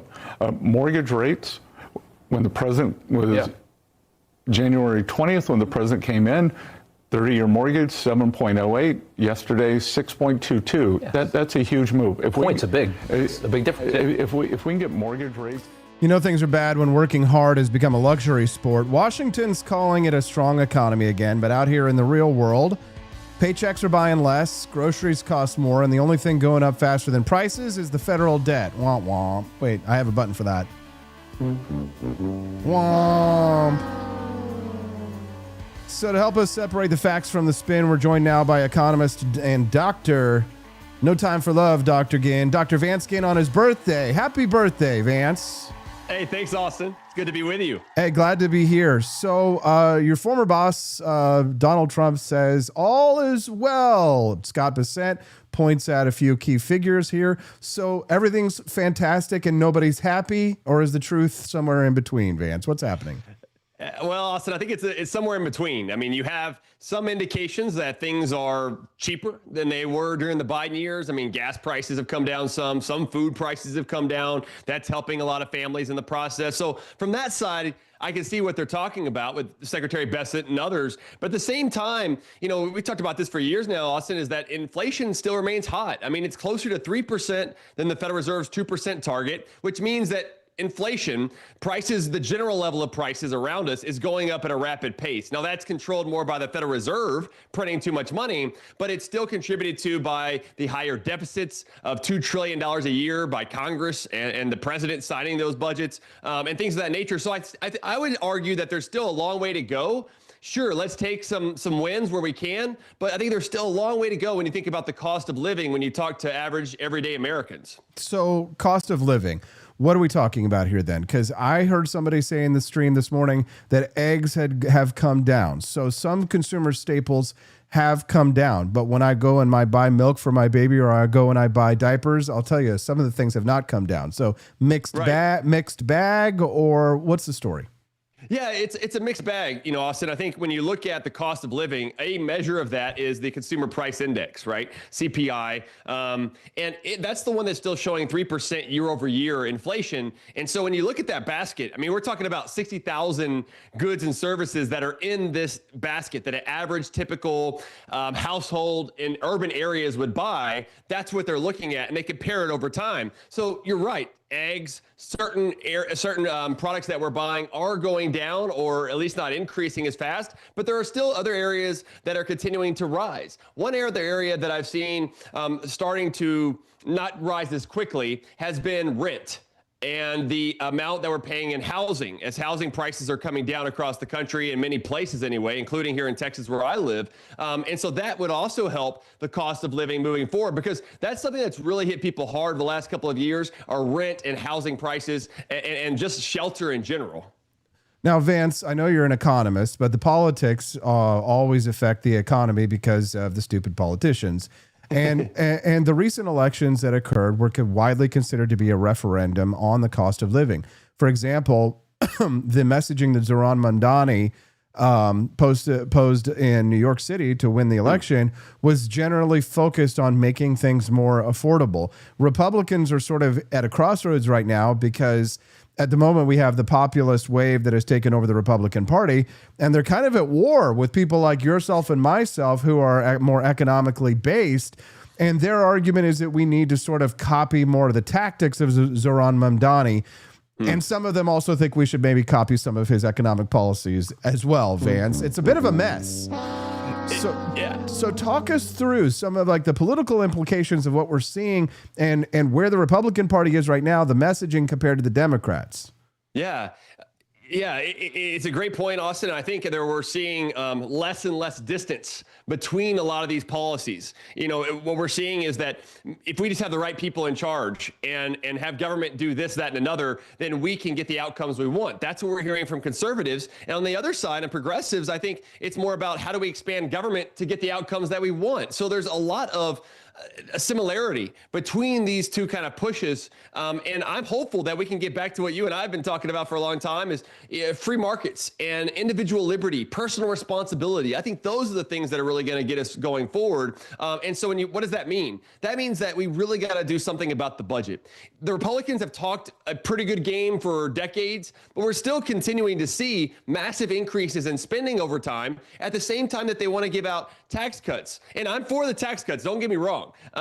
Milton Friedman always said there's not a tax cut he didn't like. And I'm on board with that. But I think we've also got to look at the real burden on people and Americans is the amount of government spending. If we don't get government spending in line, we're not going to be able to get the budget in line, and we're going to have higher taxes or higher debt in the future, which is just higher taxes, or we have higher inflation, which is a lot more than what we're seeing now. So I've been concerned about the national conservative, the populist right. I'm hopeful that we can move more to the free con right, freedom spectrum, conservative right or libertarianism. Classical liberalism is really what I think we should have. And it's interesting too, Austin, you bring this up because in the classical liberalism sort of spectrum, right? Free markets, limited government, it used to hold more libertarian ideas and conservative ideas. And it seems like some on the conservative side, more the populist side, have tried to steer that off and cast out those who are classical liberals as being, I don't know, in a fantasy world or something else. But I would argue that we need more classical liberalism, not less, to let people prosper across the economy. Don't you think, though, Vance, that a lot of this is being fueled by young people who are feeling, one, very real economic pain, not being able to get it, not being able to get into the housing, not being able to get into housing because of high interest rates, and two, they've been one-shotted by TikTok brain. They're being propagandized by foreign communists and being taken advantage of by people here that know damn well the intellectual history of the American right and are steering them towards some form of socialism that is a right-wing socialism that will lead our country to disaster, just like what Argentina is now seeking to escape under Javier Milei. Yeah, I totally agree. And, you know, I did want to mention your point earlier, though, too, about Mandami up in New York City. I think it's a litmus test for where people are heading and maybe what they're wanting from the left and the right. And it's unfortunate that some on the right are agreeing with a lot of his policies because he's a self-proclaimed Democrat socialist is what Mandami is. And so this is not the area that I think anyone on the right should be going in that direction, much less the city of New York. You know, if anything, I think what we'll see is this exodus, right, of more people leaving New York, which is unfortunate. New York City has been, you know, a great American city in American history for centuries now. It's just unfortunate that this is the direction that they're wanting to go. And I'm concerned that this may bleed through other areas of our economy. I mean, I'm in Texas, you know, Austin, and near Austin, Texas. And even in Texas, we're seeing a lot of excess spending. We're seeing a lot of corporate welfare, carve-outs within the property tax code, and all these other things of massive spending. And then they wonder why we have higher property taxes and everything else. Well, it's like, it's the spending, stupid. and I think we should start seeing that across the board. Vance, speaking of Wall Street and Texas, I hear a lot of Wall Street firms are moving to Texas, that the exodus has already begun, and that due to the business environment in New York City and the fact that you don't actually have to be on a trading floor to commit to trades, everybody does it online, that they're better off fleeing to those lower regulatory states. And you know what? And you might benefit from that in Texas. Yeah. That's exactly right. And we've seen this now for about a decade. Many people moving to Texas and Florida in particular, away from New York and California, Illinois, those types of places. So it does indicate that more economic freedom provides better results and people moving with their feet to get to those places as quickly as possible. What my concern is that places like Texas or Florida have become complacent and not want to continue down this road to more free markets and liberty, which will stifle the growth and innovation that's happened in these places over time. And so I guess as someone who supports Texas, I live in Texas and everything else, I still think there's a lot more that needs to be done to get it off the road to serfdom, as Hayek put it back in the day. We're speaking to Vance Gann. Yeah, we don't hear too many road to serfdom references, but I think about it all the time, Vance. Yesterday, someone on X was like, you libertarians, you have no plan to take us from automation for the jobs that we have right now. And it's like, that is the mark of the authoritarian, the hallmark of the authoritarian right there. When they say, when they start talking about things like, you don't have a plan to go from the automation that we have right now to all these workers who are going to be displaced by these jobs. And I'm like, what national plan was there when the dishwasher was invented and all of the women's jobs whose job it was to do all of the dishes and to do all of the house, to take care of all that laundry, all that automation, you know what? It freed up all those women to have all those jobs. You know what? They probably don't like that either though, Vance. It just, Yep.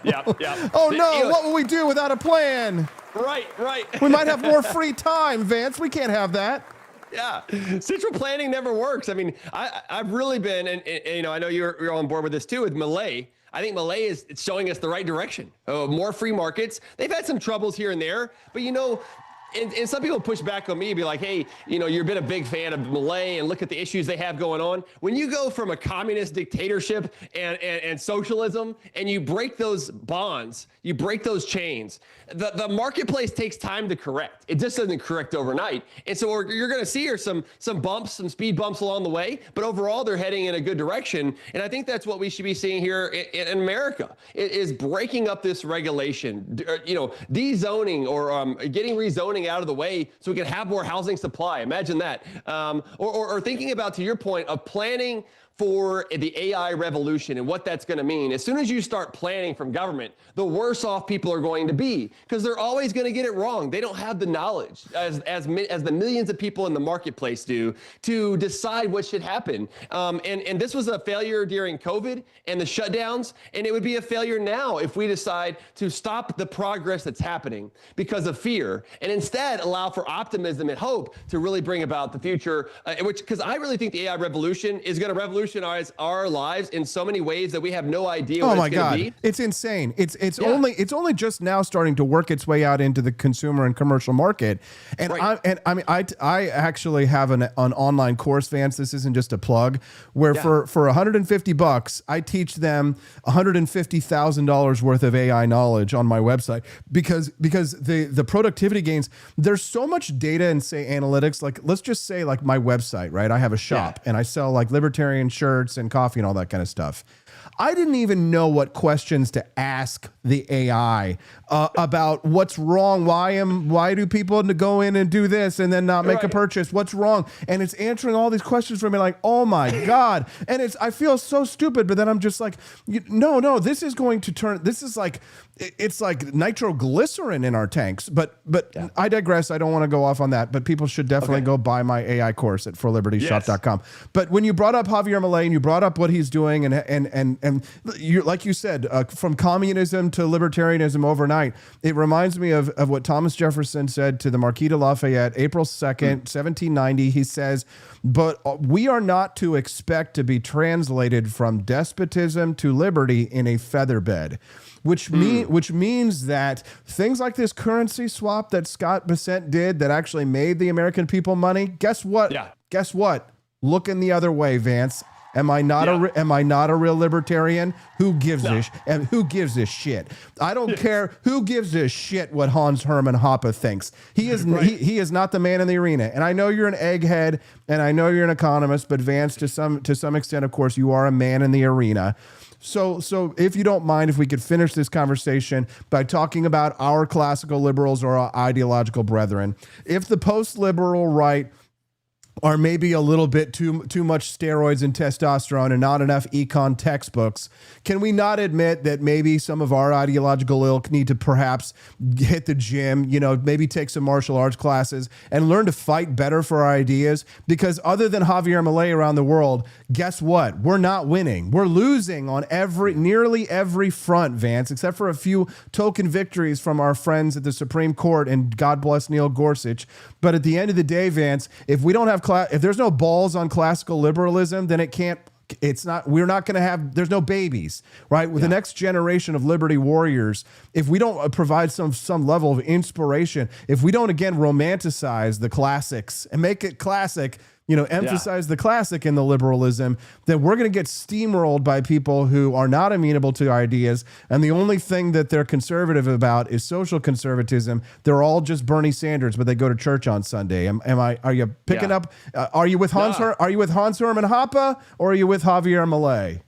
I'm with Javier Milei all day, and so I feel where you're saying there, Austin. I mean, I've been frustrated by where some are trying to go and cast out everything. Like, if it's not pure free markets, well then let's just not touch it. I mean, there are some incrementalism that I think more classical liberals like us should be on board with to getting to where we're at. I mean, I'm one who, as you know, I'm for eliminating property taxes. I'm for being radical, but I'm also okay with incremental steps to getting to where we need to be. And I think that should be a part of classical liberalism is seeing the beauty of free markets, of free people, and of freedom in general to allow us to prosper and to live our lives as we see fit. And too many particularly on the right are coming down with, they fear things, and so they want to regulate it. They want to cast it out. They want to ban things. And I think this is a horrible direction to go. But look, I also got to say, Austin, that you've been doing a great job of this with your show, with your political stuff that you do, and everything else. You've really been on the front lines of fighting this battle. I feel like I'm more on the backside a little bit of the lines because I'm trying to do more of the economics, the deep dives. Yeah. Get over here, soldier. Give me some ammunition. Yeah, and I talk to legislators all the time. And I've thought about running for office because I think we need more people out there on the front lines doing that sort of thing. It's just not, for me, it's not my comparative advantage. I love talking and getting these things riled up, my podcast and other places. But I really appreciate all the work you're doing because we do need to make a better case for classical liberalism. Now, you know what it is? I think that in part, Vance, and this is some really, really nerdy stuff, but I think that we have neutered ourselves with the nap. I think that the foreign policy, you can see it. There's this ideological rot in our movement and an emphasis on issues like Israel and the Middle East conflict, right? And a lack of a fundamental understanding of free market economics. I mean, listen, Hans Hermann Hoppe doesn't dislike Millet because of some fucking currency swap. He's mad at him because of Jews, right? And it's this conspiratorialism that has sort of taken over the movement, and they are obsessed with it. They talk about nothing else, but you can see why, because if you understand economics, there seems to be a lot of money in it for it. If I was to bash Jews all day long on this podcast, do you know how many likes and follows I would get and how much money I would get from places like Pakistan and Qatar and Yeah. Do you know? You would get more. Oh, I'd get a lot more. Get a lot. But the straight and narrow path, as the Bible likes to say, is the path to heaven, Vance. So talk to us a little bit about what you're doing in the podcast front while I'm out here taking the slings and arrows and the shots to the metaphorical shots to the face. And some of us taking literal shots from leftists.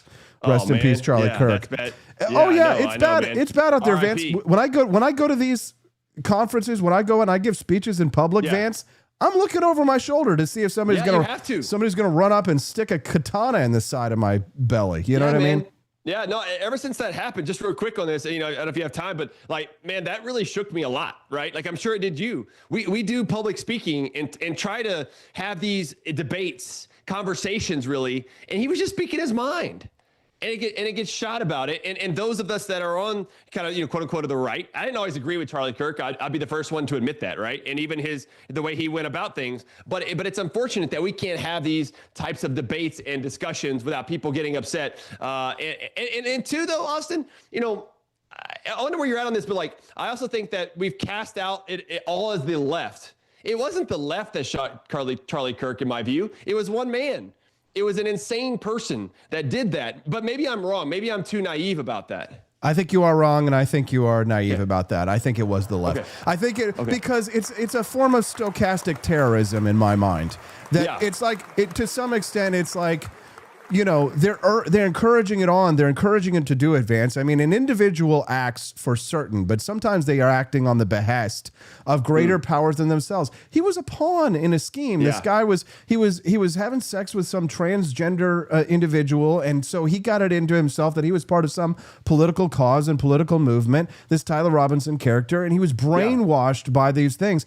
And then just wait until if it had been some right-wing individual can you imagine if Alexandria Ocasio-Cortez were assassinated by a Nick Fuentes style groyper who was poised, and it's going to happen. Eventually what's going to happen is that some Zoomer retard who hates Christopher Buckley and thinks neocons are the greatest evil, and it's the Jews that are doing it. So he's going to assassinate Bernie Sanders, or it's going to be some Jewish member of Congress or something like that. And then you are going to see something like a civil war break out. And it's going to be it's not just going to be left and right. It's going to be right versus right and left versus left. And who knows what comes out on the other end of this conflict. But it seems to me that we are setting ourselves up for something very dark, and that the people who are supposed to be holding the light up in the darkness, the people who are closest to our ideas, they're either neutered, incapable of solving these, of offering good solutions to these crises, or doing so effectively,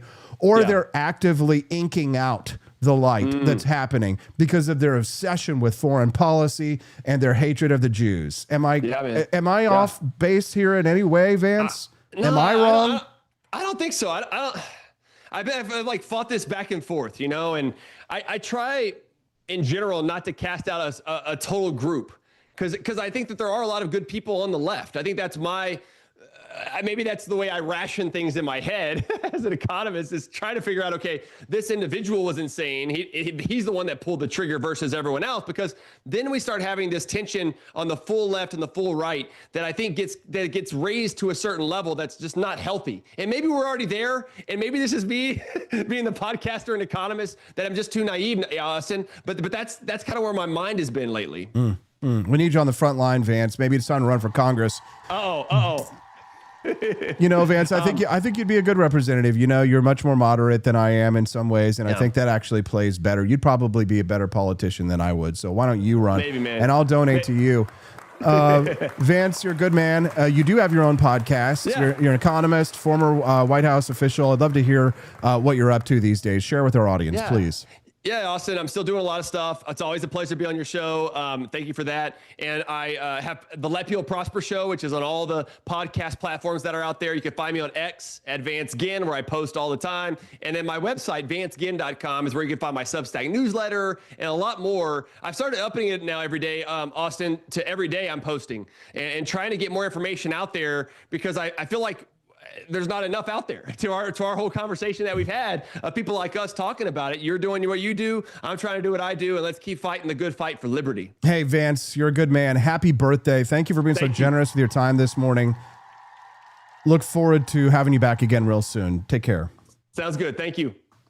Thank you, Doug. You're doing a great job at the VA, and I want to say just a couple things. I've learned a couple things from working so closely with the President of the United States. The first thing is that he loves our nation's veterans and has committed our nation's administration to putting our veterans first every single day.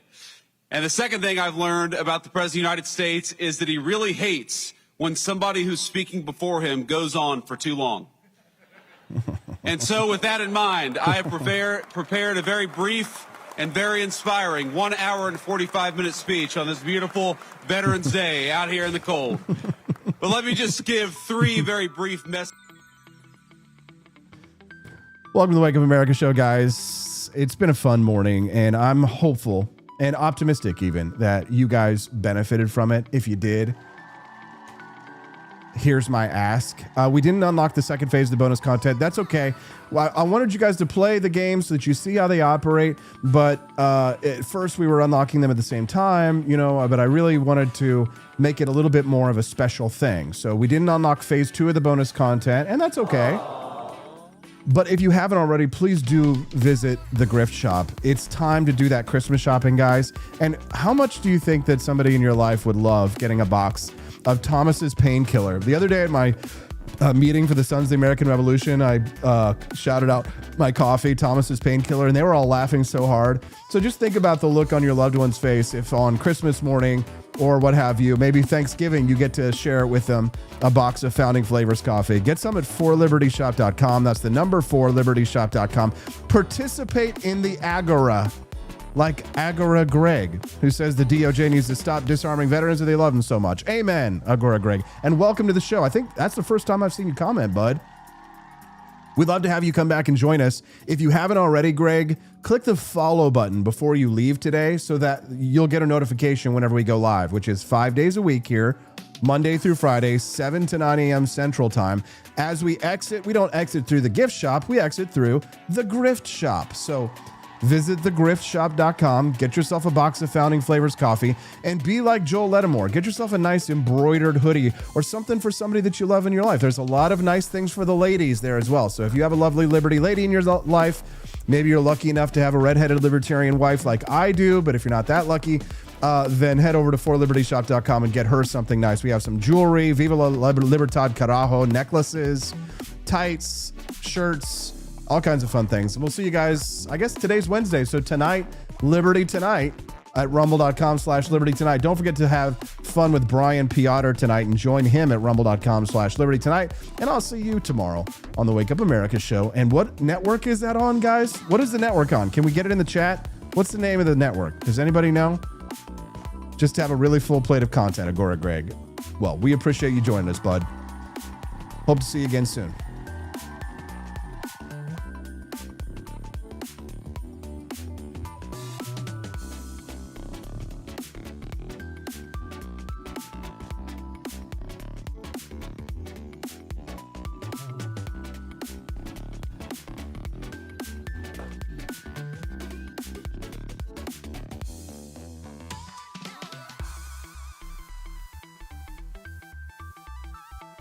Trump pardons mountain runner Michelino Sunseri, who was prosecuted for using an unapproved trail.